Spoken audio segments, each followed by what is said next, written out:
Morning, I'm Howard Hale, and thanks for joining me for today's edition of the Horseman's Corner. On the program today, we're going to have a couple of really interesting people. First half of the program, we're going to be talking about a fast-growing equine sport, that's team sorting. And then on the second part of the program, we'll have Utah horseman Jim Hicks. So let's get right into today's program with our first guest for the first half of the program. Our guest today is Dave Wolfe. He's president of the Cinch Ranch Sorting National Championships. And that is correct, isn't it? Cinch Ranch Sorting National Championships? Yes, sir, Howard. That is correct. You were involved last weekend, I think, with some events at the Rocky Mountain Horse Expo. What were you guys doing there, and how did it go for you? Well, it was a good plan, but not all good plans work. We got it caught in a snowstorm, and couldn't get the cattle out, and couldn't get them there, so we had to postpone that event. Everybody that signed up for it is going to come to the Colorado State University event here next weekend in Fort Collins, which is a terrific event for ranch sorting. We have almost 100 new contestants sign up at that clinic every year. And it's a beginner clinic, introduction to the sport of ranch sorting for new people that haven't sorted before, and a great way for them to come get their feet wet and get introduced to the sport. What's the dates for that? That's March. Gosh, you caught me off guard here. Let me look here. It's March 16th, Saturday the 16th of March at Colorado State University at the Equine, B.W. Pickett Equine Center. What time of day does it start? There's a competition that goes on all day, and it starts at 9, and there are beginner clinics starting at noon, and they'll go all afternoon. We'll have different sessions for different groups, and take as many as we can get. We'd love to have new folks come get involved.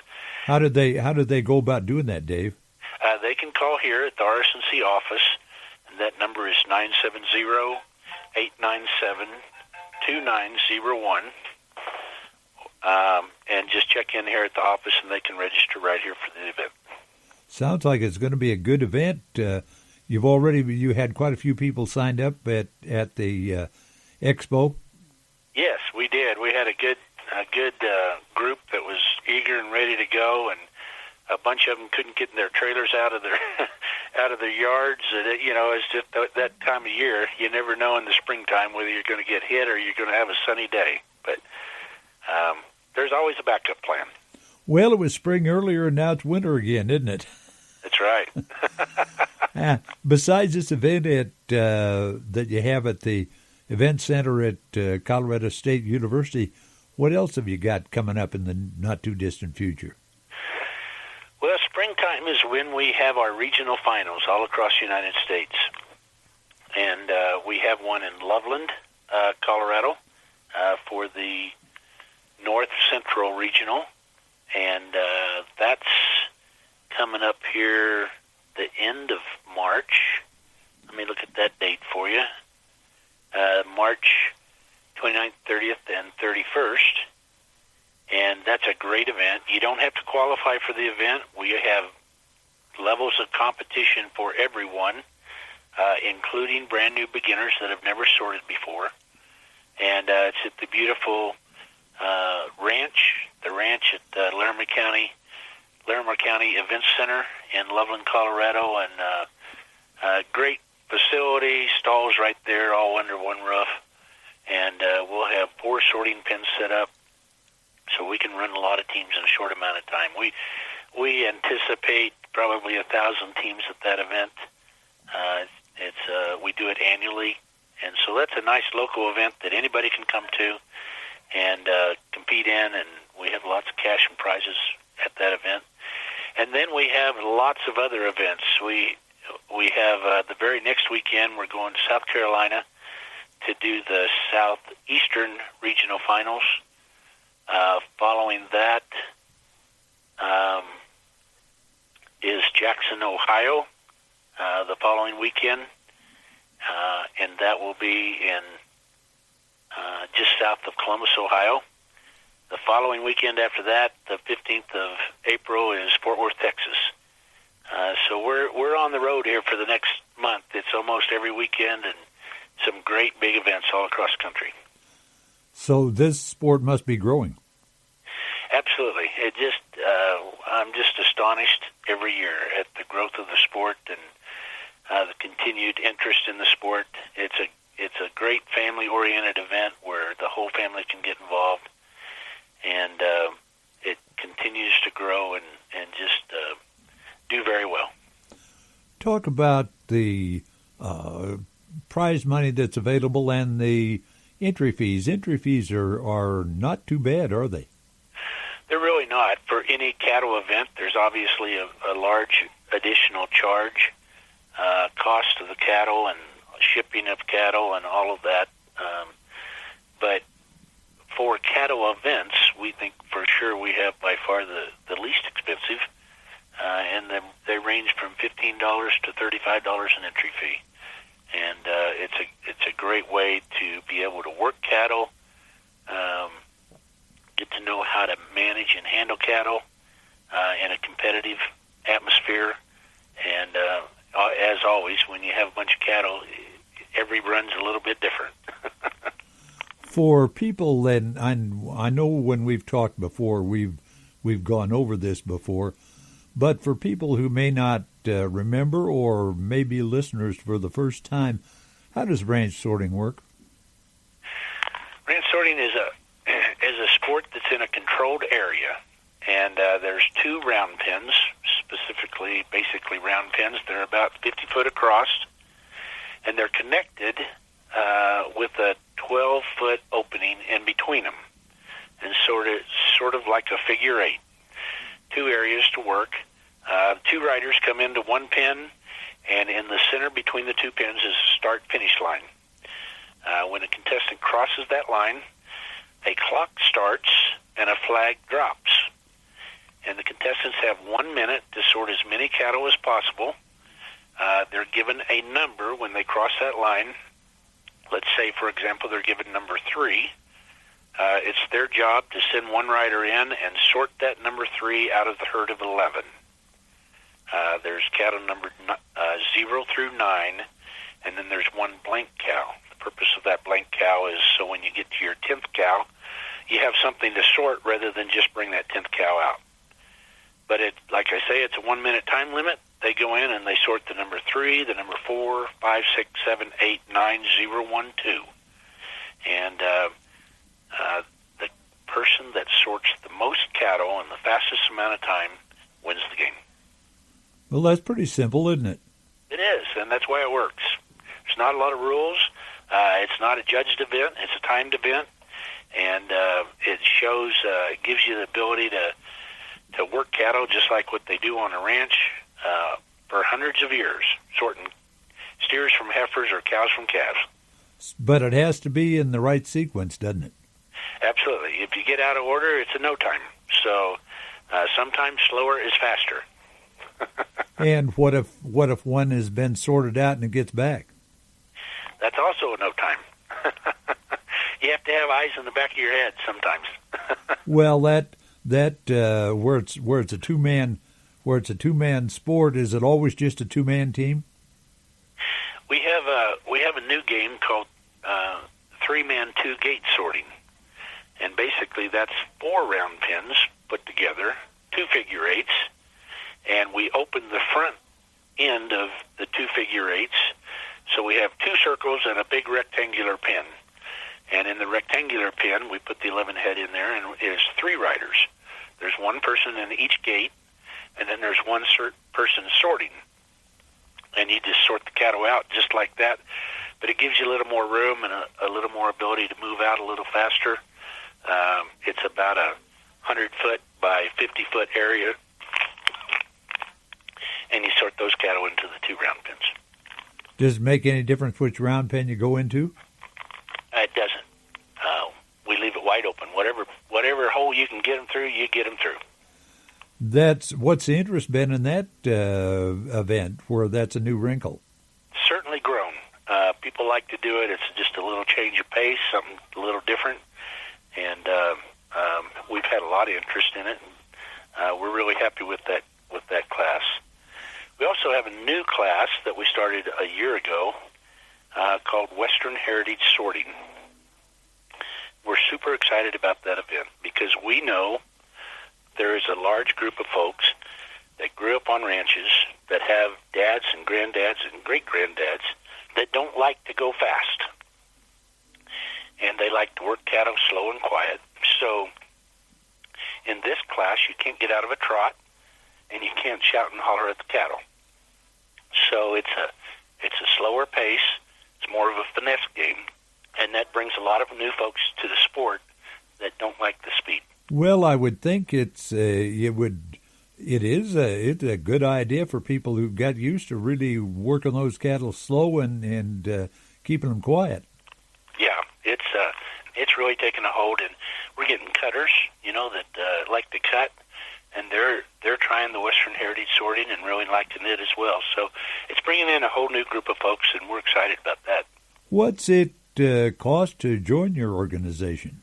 $65 is the membership fee for RSNC. However, all new members are free, and each year, if you bring a new member, both you and the new members' ship fee is free. So a great way to get involved. Didn't cost a penny if you bring a friend. Dave, let's put this on hold for a minute and listen to the folks who make this program possible.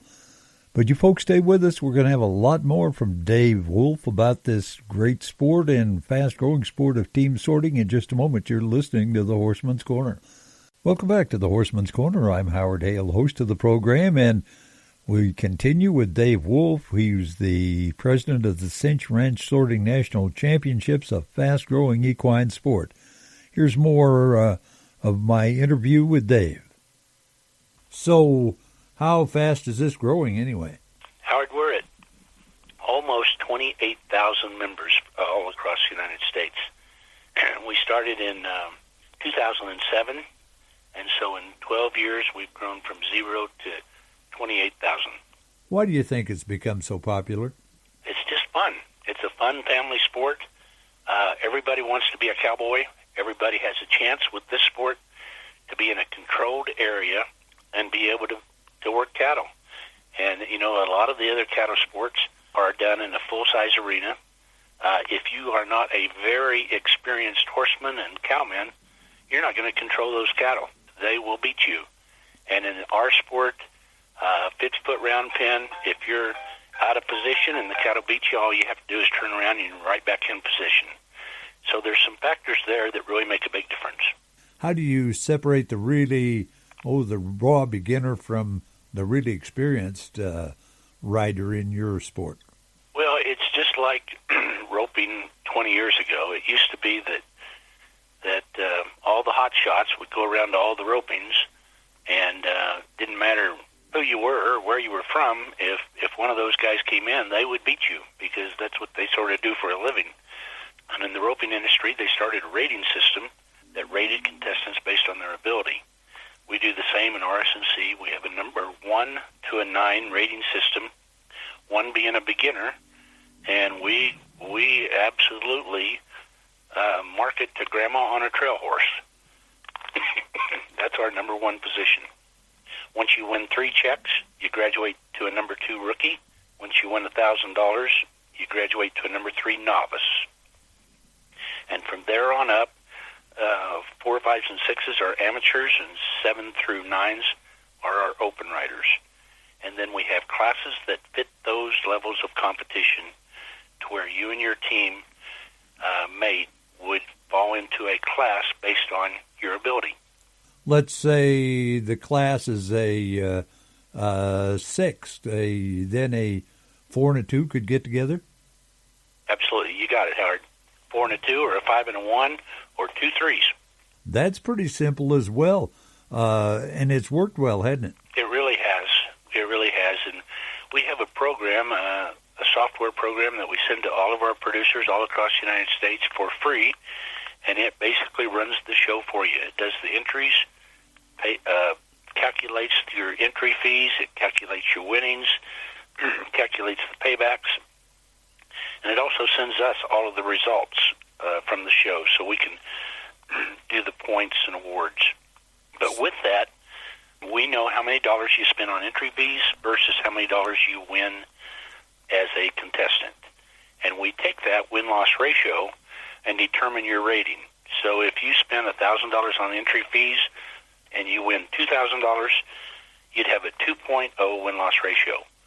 Or if you spend $1,000 on entry fees and you only won $500, you'd have a 0.5 win-loss ratio. With that win-loss ratio, we put together every rating. So let's say you're a number 3.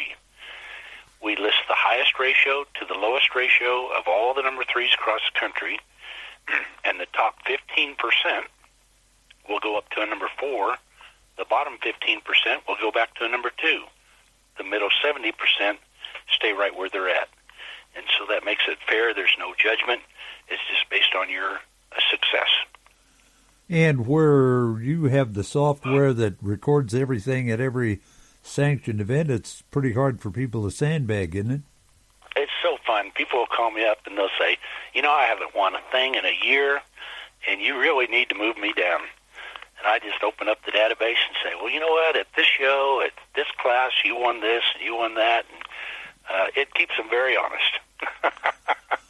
And that's, interestingly enough, what you're talking about. I used to do a lot of team roping years ago. We're going back 35, 40 years. And that got me out of the team roping because I got tired of paying money to the wolves. That's exactly right. Yeah, it's tough. Yeah, and the rating system that's been devised now is much fairer. Where do you see this going from here? Just continued growth. We think that with Cinch on board, Cinch came in and bought the company 2 years ago, and so it puts the company, the sport of ranch sorting, in a very solid position to go on for many years. And we hope to grow this sport in many ways. We like youth. We want to increase the youth participation. We hope to get it someday into high school rodeo, maybe Little Britches rodeo, where kids at all levels of rodeo competition can also enjoy the sport. There's some similarities to team penning, but this is a little more controlled situation than the team penning, isn't it? Much more controlled, and that's the whole difference of the two sports. Team penning is in an open arena, and once again, control is the biggest difference. This is more of a finesse game rather than a speed game. What about the cattle themselves? You mentioned you could be disqualified if you don't if you get one out of order, or if one gets back. What about if you're a little too rough with the cattle, rough them up a little bit? Yeah, if anytime a horse hits a cow or bumps a cow, it's an automatic disqualification. Not only for the safety of the livestock, but of the safety of the rider. We want to make sure it's a safe sport for everybody to be involved in. Okay, so you're trying to eliminate the situation where a cow might get under a horse and have a heck of a spill out there. Yeah, it could be. It could be dangerous if you don't manage your riding ability and anticipate what the cattle are going to do. And the cattle last a lot longer too if you don't let people get to chousing them around too much, don't they?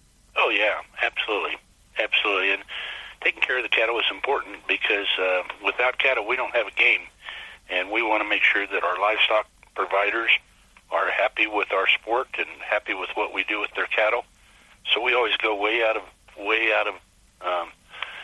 the limits to make sure they're well fed, well watered, and well taken care of. And what's been the response? Is it do you find it very tough to get cattle, or are people coming back year after year and bringing you cattle? I produce these events all across the United States, and I truthfully have cattle suppliers that want me back every year. A lot of these guys will send us their heifers before they breed them, just to gentle them down. They make great replacement heifers after they've been used and worked. So they'll send us the heifers first before they breed them. Well, that makes a lot of sense because one way to get cow acclimated to a lot of different things, particularly people working on horseback, is have them do it. Yep, that's right. What else? How did your national event turn out? What kind of participation do you have there? Wow. At our national finals every year, it's held in Fort Worth, Texas, second week of June, 6 days. We have 6,000 teams.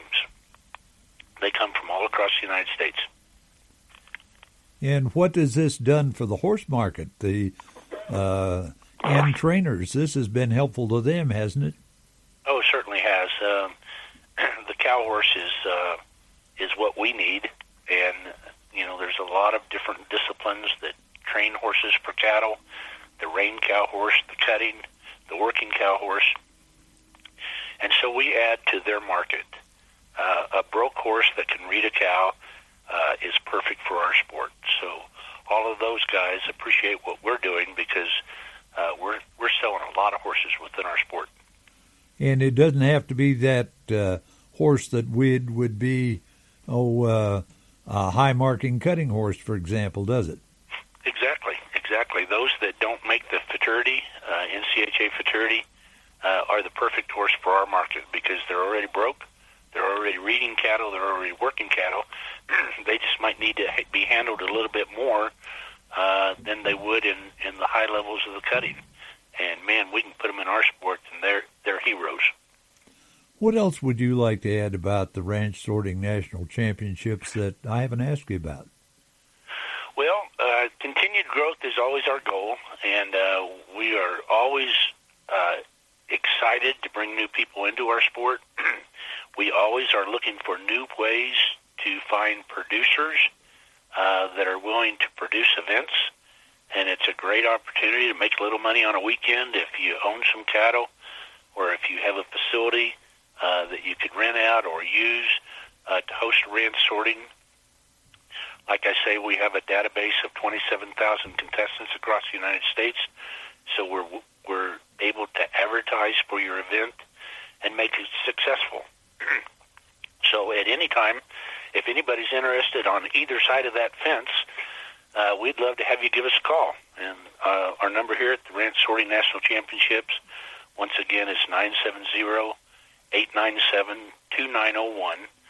Or you can go to ranchsorting.com on the website, and you can look and find out all about our sport, and there's a calendar of events on there. You can look and see where a sorting is near you. Yeah, and there's also RSNC.us, isn't there? Either one will get you to us. We have two different opportunities to link to our website, RSNC.us or ranchsorting.com. Well, thanks a lot, Dave. Been talking to Dave Wolfe. He's president of Ranch Sorting National Championships. Been with it since its inception, and now owned by Cinch. But you're still kind of the head honcho, aren't you, Dave? I am, and I'm proud of it. I want to be here a lot of years. I love this sport. I love the game, and anything I can do to help it, I'm going to be involved. Well, Dave, thanks a lot. I really appreciate your help. You bet, Howard. Thanks for giving us a call. Dave Wolfe, president of the Ranch Sorting National Championships. Good to have him with us on the program, and you stay tuned. We're going to be back with Jim Hicks in just a moment. You're listening to the Horseman's Corner.